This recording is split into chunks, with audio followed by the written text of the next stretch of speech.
Bonjour Yves, Bonjour, bienvenue de venir dans nos studios, ça fait longtemps. Ben oui, on s'était pas vu en présentiel, c'est toujours le fun. Ouais. Yves, on a recommencé la session parlementaire en septembre, c'est bien ça. Et avec les sessions parlementaires, avec le retour, entre guillemets, à la normale, il commence à avoir des missions, on pourrait dire, à l'étranger. Hein? Je pense que c'est un peu le rôle que le Canada joue dans... Bien, ça dépend. Oui, en fait, oui, c'est la reprise des missions à l'étranger parce que ça faisait 2 ans et demi qu'il n'y en avait pas. Alors, on avait parlé, je pense que j'étais allé en Afrique au mois de mai. Et là, je reviens de Thaïlande. C'est pas à porte, là? Non, c'est pas à porte. C'est un bon décalage horaire. C'est 12 heures à Taïwan et 11 heures en Thaïlande. Donc, c'est un horaire complètement inversé. Et puis, on était au Forum Asie-Pacifique. Donc, c'est les 28 pays qui entourent le Pacifique qui se rencontrent une fois par année et qui adoptent des résolutions pour orienter leurs décisions politiques. Des résolutions qu'ils espèrent présenter après ça dans leur parlement respectif, dans leur présidence ou dans des choses comme ça. C'est pas des choses extrêmement précises, c'est vraiment des orientations générales, mais effectivement, c'est pour harmoniser les politiques à travers chacun des pays. Il y avait différents ateliers sur le commerce, sur la sécurité, sur la collaboration entre les pays Asie-Pacifique, puis un sur le droit des femmes où j'ai eu le privilège de participer davantage. Et c'était un peu surréaliste parce que c'était la première fois que j'avais à négocier des propositions avec des délégations étrangères, voilà. Et au Ghana, on avait fait plusieurs rencontres, mais c'était pas dans le cadre de négociations. Là, on a eu à négocier, entre autres, toute une journée avec la délégation russe. Oh! Et ça, je vous avoue que ça crée un certain malaise que les Russes soient présents. Oui, je suis d'accord avec toi. Je me suis même posé la question si on n'avait pas dû, en tout cas. Mais leur attitude, je vais te poser la question, parce que... est-ce qu'il était... on pourrait dire aussi arrogant qu'on pense, ou c'était... Oui. Non, mais je te pose la question, là, parce qu'il y a une arrogance. C'est drôle que tu le formules comme ça, parce que ce que j'ai dit à plusieurs personnes... Non, mais ce que j'ai dit à plusieurs personnes comme exemple pour dire qu'est-ce que j'avais l'impression de vivre, puisque les Russes étaient assis en face de moi, en plus. Je me sentais un peu comme dans un film de James Bond en 1975. Mon Dieu! Oui, OK, 80, là, dans la guerre froide, on s'entend. Ils étaient très stéréotypés. Et évidemment, ces gens-là, ils ne vivent pas la même vie que nous du tout. Hein. Puis ils n'arrivent pas avec la même mission non plus. C'est plus ou moins une démocratie maintenant. On est tous conscients de ça. Alors, les gens avaient un mandat. Et les autres, entre autres, ils veulent maintenir la femme au foyer, dans un rôle professionnel, ainsi de suite. Puis là, quand on vote des résolutions d'orientation, tu vas deviner rapidement qu'on s'est astiné un peu. Bien, j'imagine. On a réussi à faire modifier pas mal de choses. On a réussi à inclure aussi des mentions pour la guerre en Ukraine. Oui, c'est ça, je m'en allais t'amener. Parce que s'ils étaient là, sûrement, tu sais, ça touche tout le monde. Là. On dira qu'est-ce qu'on voudra. Je regardais cette semaine, tu me parles tu travailles en agriculture et tout, puis que ça a reparti, là, les bateaux, là, le transport des grains, puis tout ça. Puis ils ont encore mis des blocus, puis c'est encore été toute une chicane, là. Toute une affaire. Tu sais, ils veulent garder le contrôle, ils veulent se montrer bien beau, mais parce que de notre côté, quand tu viens peut-être de me présenter, de me parler, c'est que, à un moment donné, ils n'auront pas le choix. S'ils veulent vivre en société, s'ils ne veulent pas vivre juste entre eux autres, il va falloir qu'ils fassent des compromis. Et les compromis vont-ils arriver pour le vrai? C'est une bonne question, honnêtement. C'est une bonne question. Puis là, tu nommes les conteneurs, on pourrait parler du prix des engrais. Oui. Il y a une grosse partie de l'inflation mondiale qui est provoquée par le conflit ukrainien. Ils sont conscients de ça, j'imagine. Ben oui. Mais, alors, il faut que la pression politique, la pression diplomatique soit constante, puis ça vienne de chaque angle possible. Alors, même dans un atelier où on parlait des droits des femmes, moi, j'ai inclus, entre autres, une proposition qui condamnait les agressions des pays contre les pays voisins, qui étaient souverains et qui avaient des impacts sur les femmes. Évidemment, ça ne faisait pas leur affaire du tout. Non, j'imagine. Et comme les résolutions doivent être adoptées par consensus, il faut que tout le monde soit d'accord en bout de piste. Fait que c'était très long. Bon, ça a été un petit peu dilué, mais on a réussi quand même à adopter quelque chose d'intéressant là-dessus. Et un peu plus loin dans l'atelier, j'ai fait inclure aussi, quand on parlait de permettre aux femmes de participer pleinement à leur relance post-COVID, ça n'a pas passé. Ça a moins passé un peu. Là. La version finale est plus diluée, mais ce que j'ai apporté au début, c'est que pour participer à la relance post-COVID, les femmes doivent être en liberté. OK. Donc, ça signifie la fin de tout emprisonnement ou de oui, détention arbitraire. Et là, la madame, elle n'est pas contente. Non. Mais qu'est-ce que tu m'amènes là? Parce que je trouve ça passionnant, qu'est-ce que tu me dis? Ouais.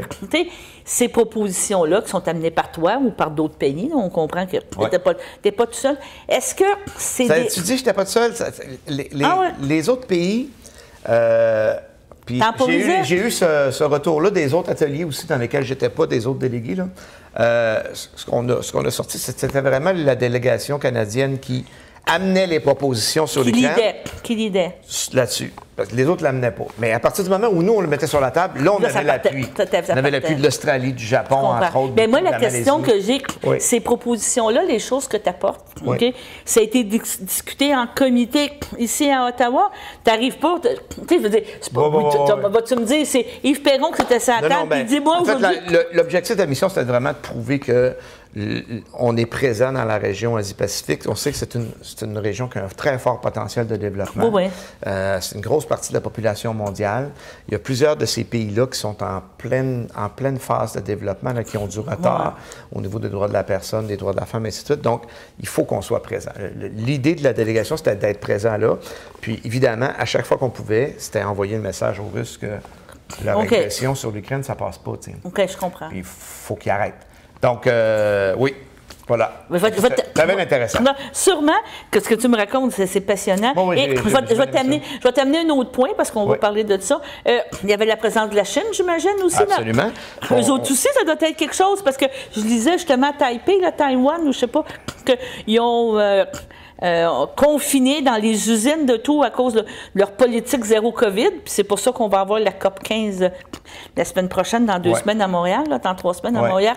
Et eux autres aussi, là tu as la Russie, tu as la Chine, puis il y a le Canada, puis d'après moi, ils nous aiment un petit peu moins qu'ils nous aimaient. Ben écoute, c'est fun que tu en parles parce qu'on a rencontré la délégation chinoise en rencontre bilatérale. OK. Et quand tu dis on, il y a quelqu'un avec la délégation. Mais c'était combien? On était 9 parlementaires. Il y avait des sénateurs et des députés qui étaient présents. Moi, j'étais le seul représentant pour le Bloc. Et quand on a rencontré la délégation chinoise, ce que j'ai constaté, c'est qu'ils sont encore beaucoup sur l'affaire Huawei. OK. C'est sympathique, là. Quand tu me dis, est-ce que les Russes étaient arrogants, je dirais que la délégation chinoise... était aussi, hein? Ben, un peu. Mais tu sais, ils sont vraiment fâchés de ça. Eux disent que c'est une agression d'un ami, parce qu'historiquement, le Canada a toujours eu des belles relations avec la Chine. Et c'est le premier pays occidental qui a reconnu la Chine unique, en tout cas. Mais en même temps, fait qu'on essaie de parler des relations diplomatiques. Il faut qu'on recommence à faire le commerce. Et là, on s'est pratiqué avec Trump. On devrait être pas si pire. Là, ils ramenaient tout le temps ça. Moi, j'ai fini par nommer que ici aussi, on avait des frustrations. Tu sais, je n'ai pas nommé directement les deux Michael. Mais je comprends. Mais on a des gens d'ici qui ont vécu des choses pas le fun non plus. T'sais. Fait que là, si cet épisode-là est terminé, ben, il est-il terminé ou il n'est pas terminé? T'sais, on va le mettre de côté. Puis j'ai parlé du port du Québec, t'sais. Parce que le marché chinois, c'est un marché très important, puis c'est pas encore ouvert totalement. Et là, on essaie de diversifier les marchés, mais ça serait bien qu'on ait des belles relations commerciales avec ces gens-là aussi. Donc, j'ai exprimé ça. Mais c'était bien intéressant. Donc, bref, c'est une belle expérience. Est-ce que c'était un choc pour toi quand tu as mis les pieds? Parce qu'on t'a mis dans le thème, là, on t'a remis un petit Bouddha pour te rappeler tes voyages et tout ça. Mais quand tu arrives là, ça doit être... Bien, c'est sûr qu'on est ailleurs, hein? Tu as le modernisme puis tu as le traditionnel. Tu as le riche, le pauvre. On n'a pas visité beaucoup. Hein? C'est pas... les gens, des fois, pensent « Ah, ça va avoir en vacances. » Non, ça, je comprends. On est là 5 jours, puis 4 jours en réunion pleine. Oui, puis c'est ça. Et fait que la dernière journée, on a fait un petit tour, mais on n'est pas sorti de Bangkok. Mais moi, qu'est-ce que je veux dire, c'est que Bangkok, c'est une ville moderne. Puis, tu vois encore des choses plus traditionnelles. Tu sais, il y a la chaleur, l'humidité. On était vraiment en centre-ville, fait que c'est assez moderne, je vous dirais, dans la zone où on était. Mais les Thaïlandais sont très gentils. La bouffe était vraiment débile. Mais si on aime la bouffe, manger thaï, on est heureux là-bas. Moi, j'aime pas les sauterelles puis les bébites de même. On n'avait pas. On n'avait pas, OK. Non, mais les gens sont très gentils, très accueillants. C'est très sécuritaire aussi. OK. C'est bien agréable. Mais si tu vas te promener tout seul dans la rue, tu traverses la rue, tu risques ta vie à chaque fois. Hein. Okay. C'est assez... c'est assez intense. Ici, hein, oh, oui, c'est des mobylettes qui arrivent de partout, des scooters, puis dans tous les sens. Puis ils n'ont pas encore appris les lignes blanches puis les lignes jaunes avec les priorités aux piétons. Après 2-3 rues, je traversais même plus au coin. Je traversais au milieu des rues. Je trouvais que c'était moins dangereux, tu sais, parce que ça pouvait venir juste d'une direction. Ah, c'est impressionnant. Ben, en tout cas. Mais, ouais, c'est ça. On ne visite pas beaucoup, mais on a quand même le temps de s'imprégner un peu. C'est ça, de vivre. Mais ce qui est intéressant là-dedans aussi, c'est les rencontres qu'on fait dans les délégations étrangères. Là, j'ai établi des contacts avec les gens du Chili. Je suis rendu avec une bonne amie japonaise. Ah, c'est bien. C'est toujours pratique. Avec qui on a collaboré beaucoup dans la journée, en Australie également. Donc, ça, éventuellement, établir des contacts, c'est jamais négatif. Puis évidemment, moi, quand je suis à l'étranger, vous devinerez sûrement que je parle du Québec. Oui, ben oui. Parce que les gens, il faut qu'ils sachent qu'on existe. Oui. J'amène des petites pins du Québec comme ça. Oui, les échanges. Je remets ça, puis les gens sont bien contents. Et je leur explique notre projet indépendantiste aussi. Parce qu'il faut préparer ça. Dans les occasions qu'on a, évidemment, il y a des moments pour faire ça. Là. Quand on a des discussions tendues avec une délégation, c'est pas nécessairement le temps. C'est pas bien le temps de dire aux Russes, regardez, on va être indépendant. C'est ça, il y a des occasions où on peut le faire. Mais c'est quand même, je trouve que c'est enrichissant, puis c'est un côté qu'on connaissait moins, je sais pas dire, de la vie parlementaire. De la vie parlementaire, puis tout ça, puis c'est le fun. En fait, j'étais là, tu sais, il faut mettre en contexte, il y a des associations d'amitié parlementaire ou interparlementaires. Et quand je suis allé en Afrique au mois de mai, c'était pas mon association. Je remplaçais un député qui ne pouvait pas y aller. Et là, cette fois-ci, moi, je suis vice-président de l'Association Canada-Chine. OK. Parce que j'ai des bonnes capacités diplomatiques, on m'a mis là. Bon. Donc, c'est dans le cadre de cette association. On va parler de 2 autres sujets, si tu es d'accord avec moi. En tout cas, un là, que je veux parler avec toi. On parle d'érosion des berges. Oui. Tantôt, je t'ai parlé qu'il y avait un gros glissement de terrain, là, de perte de terrain à Sorel. Là, dans le genre de choses qui vont se produire de plus en plus, d'ailleurs. Je sais que ça l'a cheminé. Hein? Je pense qu'il y a un comité maintenant qui est fait là. Ça, c'est vraiment le fun. Puis moi, je tiens là à lever mon chapeau aux gens du milieu. Là. Entre autres, André Villeneuve, le plan de la Norelle, qui a prêté qui a prêté les lieux de l'hôtel de ville pour réunir les groupes touchés, les personnes touchées au départ. Puis il y a eu une première rencontre où les gens ont discuté. Et là, il y a une autre rencontre qui est prévue bientôt. Il devrait y avoir la formation d'un comité citoyen. Okay. Ça, si on se souvient, c'était un des objectifs de la première pétition. Faire une pétition, puis la déposer, puis se faire dire non, c'est beau, mais si on arrête là, il ne se passe rien. Ça prend un comité citoyen. Et là, on va vraiment prendre le modèle, probablement, de la Rive-Sud avec le recours collectif. Okay. C'est du long terme, mais on ne lâchera pas tant qu'on n'aura pas gagné. OK. Là, ton intervention qu'on a vue, moi, on a passé ton intervention complète que tu as faite en chambre le 10 minutes, parce qu'on a vu Infoman qui ont pris 1 minute. Oui. Toi, tu as le 10 minutes. Ouais. Et tu parlais beaucoup, justement, de l'inflation, des prix des aliments et tout ça. Et pendant que tu étais parti, je te dirais, il y a eu des grosses polémiques là, concernant, ici, je ne sais pas si Thierry t'en a parlé un petit peu, de les profits, je ne dirais pas exorbitants, là, mais les profits élevés comme non justifiés. Je ne veux pas dire que ce n'est pas justifié, mais tu es d'accord avec moi qu'on se pose des questions vraiment? On se pose des questions, et c'est correct qu'on se pose des questions. Puis je suis au courant de la polémique parce qu'elle est partie avant, elle s'est démarrée avant que je parte. Puis on a adopté au Comité permanent de l'agriculture agroalimentaire un projet d'étude. On va étudier cette question-là. Puis ce que je disais dans ces 10 minutes-là, c'est que je me levais en faux un peu contre la mauvaise politique, moi, le populisme. C'est ça. Les slogans faciles. Encore hier, là, les conservateurs, ils se lèvent en chambre, puis le gouvernement maintient l'inflation parce qu'il fait de l'argent, puis nous, on s'occupe du pauvre travailleur. Ils répètent ça toute la journée, mais... Concrètement. Il faut défendre les travailleurs, mais amène quelque chose, tu sais. Puis des slogans, fait que là, ils sont dans une phase où ils répètent 3 fois, on a vu Infoman, là, bon. Mais ça doit être agressant. À un moment donné, c'est pour ça qu'à un moment donné, on stanne et on leur dit d'arrêter de dire mais tu comprends. La question, c'est qu'à un moment donné, tu sais, la première fois, tu dis, hey, c'est drôle, tu sais, ils disent toute la même affaire, ils font ça. Mais tu sais, si tu me dis que c'est répété, puis répété, puis répété. Oui, bien, ça s'est un peu calmé, là, mais je te dirais qu'au lendemain de la diffusion de l'émission Infoman, j'ai constaté qu'il n'y a pas beaucoup de monde qui l'écoutait parce qu'il n'avait pas arrêté, tu sais. Mais, ils n'ont pas d'infoman du côté anglais. J'aurais aimé qu'ils comprennent le message plus rapidement parce que je trouvais que c'était un beau message. Mais au-delà de ça, ce que je disais dans ces 10 minutes-là, c'est autant le niveau du NPD. Où là, on sort des... Tu sais, on dit c'est la sérafinflation. On sort des jeux de mots. Ouais. Puis on veut faire des clips, mais on peut-tu travailler sur les questions de fond? Puis quand on me dit, moi, on va étudier la fixation des prix en épicerie parce que les PDG s'en mettent plein les poches puis qu'il y a de l'abus, tu peux pas dire ça dans un projet d'étude. Non, non. Il faut que tu dises, je vais aller étudier la fixation des prix pour voir s'il y a abus. Ouais, Tu sais, il faut qu'on travaille sérieusement. On est élu par la population pour régler les problèmes. C'est qu'il faut analyser vraiment qu'est-ce qui se passe. Et voilà. Tu sais, c'est pas méchamment, là, mais parce que je sais. Tu sais, il y a la commission du lait, là, qui a augmenté. Ouais. Mais tu sais, c'est parce qu'à un moment donné, oui, tu sais, je ne vais pas dire que ça ne me dérange pas. Si on comprend qu'à la ferme, il peut y avoir des augmentations de coûts. Mais tu sais, c'est un peu comme avec le pétrole. Si au bout de l'année, on se retrouve avec des augmentations parce que le distributeur, lui, décide de s'en mettre plus puis d'en profiter, tu sais, c'est un petit peu ça qu'on veut avec le pétrole aussi, là. Ben, le pétrole, beaucoup. Beaucoup. Là. Les marges des pétrolières, c'est flagrant. Là. Ça, c'est un scandale éhonté. Là. Puis là-dessus, on ne fait rien. Tu sais, il y a un problème. Il faut aller voir. À l'épicerie, peut-être qu'il y a de l'abus. Tu sais. On travaille actuellement sur établir un code de conduite aussi entre les fournisseurs et les détaillants. Les négociations sont en train de se terminer. Là. Puis la ministre devrait arriver avec quelque chose, des propositions qui vont s'en venir pour établir un code parce qu'il y avait de l'abus dans les pratiques commerciales. Mais est-ce que c'est quelque chose qui est reconnu par tous au Parlement? Est-ce que tout le monde regarde ça et dit ça n'a pas d'allure? Ou c'est.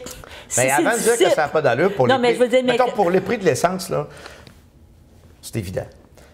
Mais évidemment, les conservateurs ne diront pas ça. Les conservateurs vont dire que le gouvernement doit enlever ses taxes pour qu'on baisse le prix. Mais si on enlève la taxe, les raffineries vont prendre l'espace. Mais quand on revient à l'épicerie, puis ce que je voulais nommer tantôt sur le NPD, c'est que c'est pas mieux non plus de dire que les méchants PDG sont tous méchants. Il faut étudier les questions de fond. Puis c'est ça notre travail. C'est ça notre travail. Mais c'est sûr qu'on va aller voir, la voir, la question. Puis c'est important aussi de protéger notre population sur la fixation des prix. Parfait, c'est ça. Oui. C'est ça. Puis, en terminant, allez-vous participer à la COP 15? Parce que ça a l'air que ça va être... Ouais, je ne dirais pas un gros party, là. Ça va être discuté, je dirais, dans les prochains jours au caucus, là, qui de nous va... Mais ça a l'air d'être impressionnant. Quand tantôt, tu me parlais que c'était remplacé par la Chine, puis j'écoutais... Moi, j'ai vécu un peu le G20 là, qui avait eu lieu à Québec là, dans les années 2000, là, puis c'était quelque chose... C'est sûr que quand on a le privilège de participer à quelque chose comme ça, oui. Puis en même temps, il y a une partie de moi qui va vous dire c'est beau les forums internationaux pour donner des orientations. Il faut être là. Je suis allé, puis j'y crois, il faut être là pour amener notre point. Mais souvent, sur le long terme, on a l'impression que ça n'amène pas à des actions concrètes. Okay. Puis là, l'urgence climatique, elle est plus que urgente. Oui. On le voit là avec les températures. Regardez, on est le 4. Bon, c'est pas que c'est pas le fun. C'est juste pas normal, tu sais. Bon, mais non, tu as raison. Non. C'est prise de conscience-là, en tout cas. On va suivre ça avec intérêt. Puis là, on a eu l'énoncé économique hier. Oui, vas-y donc. Ben, c'est parce que c'est ça, je savais pas si tu l'avais beaucoup... Si tu l'avais beaucoup travaillé ou qu'on s'en reparle ou non. En fait, il n'y a pas grand-chose à travailler. L'énoncé économique d'hier, c'est encore des annonces recyclées. Tu sais, on a voté des choses il y a 2 semaines, puis hier, on disait ça comme si c'était une nouvelle mesure. Il n'y a rien de nouveau. C'est des petites mesures. On enlève l'intérêt sur les prêts étudiants pour le fédéral, donc ça ne touche même pas le Québec. Puis on va verser de meilleurs remboursements là, pour la TPS. Mais on a décidé ça le mois passé. Puis là, on me répète ça. Puis c'est comme dans des programmes, on va annoncer des programmes. Bon, je vais parler d'agriculture, c'est le dossier que je connais le plus, mais mettons pour des rénovations de fermes, des choses comme ça. Puis là, on ne met pas les structures en place. C'est très, très long à accepter les gens. Puis on se rend compte que sur un programme de 3 ans, après 1 an et demi, c'est pas la moitié de l'argent qui est dépensé, là. Il a dépensé 10 de l'argent. Fait qu'après le 3 ans, ils réannoncent le même montant. Puis là, ils ont l'air bien fins, mais dans le fond, il ne se passe pas grand-chose. Puis il y avait des urgences pour l'énoncé économique. T'sais. Moi, j'ai des attentes précises dans le dossier agricole, évidemment, pour les compensations pour les gens sur la gestion de l'offre. D'ailleurs, les débats de la version 2.0 du projet de loi pour protéger la gestion de l'offre va commencer le 16 novembre. OK. La première heure de débat. Puis on devrait avoir un vote là, quelque part au début de février là-dessus. Mais est-ce que les agriculteurs ont déjà... Ça avait été long, là. Je me souviens quand il y a eu les chèques vont rentrer puis ils n'ont jamais rentré. En fait, c'est encore le cas? Ils ont été compensés pour l'accord avec l'Europe, puis le partenariat transpacifique, mais pas pour l'accord États-Unis-Mexique. Ça n'a pas été réglé encore. Non. Puis la promesse qu'on a eue, je ne sais plus combien de fois, mais un maudit paquet de fois, c'est à la mise à jour économique de l'automne. Puis on vient de la passer. Là, c'est l'énoncé économique. Là, il y a encore un petit peu d'espace pour faire des annonces, mais dépêchez-vous, parce que, tu sais, les engagements, c'est ça, puis nos producteurs sont tenus d'attendre, puis ils ont besoin de se préparer à la concurrence déloyale qui va rentrer de l'étranger. Okay. D'autres déceptions pour l'énoncé économique, c'est les pensions de vieillesse. C'est pas réglé encore. Le nombre de fois qu'on a parlé de ça, Daniel. Oui. Moi, à chaque fois que je me lève en chambre, que je peux le plugger, je le plug. 65 ans et plus, on dit aidons les gens à faire face à l'inflation. Bien, une façon, c'est d'augmenter les pensions de vieillesse. Ça n'a pas des transferts en santé qui ne sont pas là non plus. Non plus. Le système de santé, il y a des urgences. Non seulement les urgences sont pleines, il n'y a même plus de place dans le corridor. À un moment donné, on va faire quoi? La moitié de notre portefeuille est à l'autre bord de la rivière. Ouais. Vous savez que je veux faire l'indépendance du Québec. Oui, je sais. Il y a une publicité présentement là, qui se passe avec les provinces en disant que le financement est à 22 Ils ont actuellement, ils ont une belle cohérence, les 10 provinces. Le problème, c'est les 9 provinces et le Québec, que j'aime mieux dire. Là. Le problème, c'est que souvent, le fédéral, par en arrière, va aller faire une entente à la pièce avec l'île du Prince-Édouard, avec le Nouveau-Brunswick, pour briser le Front commun. Oui, c'est ça. Puis là, l'autre, il se dit, OK, puis là, finalement, on finit pas par avoir. C'est ça, qu'est-ce qu'on Mais veut. est-ce que c'est normal de toujours devoir lutter pour avoir notre... Toujours se battre. Non, mais c'est notre... On peut-tu avoir notre budget, puis gérer? Puis ça veut pas dire que ça serait parfait. Mais au moins, ça sera de notre faute, tu sais. Oui. À la place d'être la faute du méchant fédéral. À un moment donné, c'est ce fonctionnement-là. Puis là, ce qu'on se fait dire, là, c'est la même chose sur l'immigration. Ce qu'on se fait dire, c'est on va fixer les conditions. Vous voulez de l'argent, bien, il va y avoir des conditions. Ils n'ont pas d'affaire à donner des conditions. C'est une juridiction du Québec. Okay. C'est l'argent des Québécois, des Québécois. C'est ça. Fait que c'était bien décevant hier pour terminer sur l'exercice. Puis... le NPD est toujours chummy, comme on dirait. Parce que, tu sais, on en a parlé. Je me souviens quand on a parlé au mois d'août. Puis, tu sais, je me souviens qu'avec Yves-François aussi, on disait attendez-vous, les ententes vont-tu finir? Pas parce qu'on voulait qu'on retourne en élection, mais ton feeling, c'est que 2023, ça peut être une année charnière, il va se passer quelque chose? Ou... Ça, c'est bien dur à dire, tu sais, mais. L'entente est jusqu'à 2025. Moi, je serais surpris qu'on dure jusqu'à 2025, mais tant mieux si c'est le cas. Parce que même faire des élections, ça coûte de l'argent. Mais dans l'intervalle, c'est pas des alliances comme ça qu'il faut faire. Là, l'alliance, là, je vais vous dire que ça a donné hier, énoncé économique, là. Les gens du NPD ont dit, le gouvernement, il fait rien, ça n'a pas d'allure, ils sont irresponsables, ils n'aident pas monsieur, madame, tout le monde. Puis là, la semaine prochaine, ils vont voter pour. C'est ça qu'ils vont faire. Fait que... On peut soit écouter ce qu'ils disent ou regarder ce qu'ils font. Moi, je suggère aux gens à la maison de regarder ce que les politiciens font plutôt que de juste écouter ce qu'ils disent parce que ça n'arrive pas souvent qu'ils disent ce qu'ils font. Que nous, on va faire ce qu'on dit. Okay. Puis, c'est pas satisfaisant pour nous. T'sais. Puis, au niveau conservateur, M. Poilievre est toujours aussi fin? Bien, c'est pas un gars qui est méchant. Non, mais je veux dire... Mais l'attitude politique, puis l'arrogance, là. Oui, puis répéter 3 fois les mêmes choses, puis dire les mêmes slogans toute la journée, c'est pas mal depuis que c'est lui qui est le chef. Là. Ouais. On verra ce que ça va donner. J'espère qu'à un moment donné, on va se moduler pour être une opposition intelligente, là. Je suis un gars bien optimiste, mais bon. T'es bon. Ouais. Bon, on te remercie beaucoup de ta présence. On est au début novembre. On espère te revoir au mois de décembre, faire un petit bilan de l'année. Bien sûr. Nous parler de qu'est-ce qui se fait, puis peut-être on va avoir eu des développements là, sur plein de petits sujets, puis tout ça. Je te remercie. Ça sera avec un grand plaisir. Merci beaucoup. Bonjour tout le monde. Merci.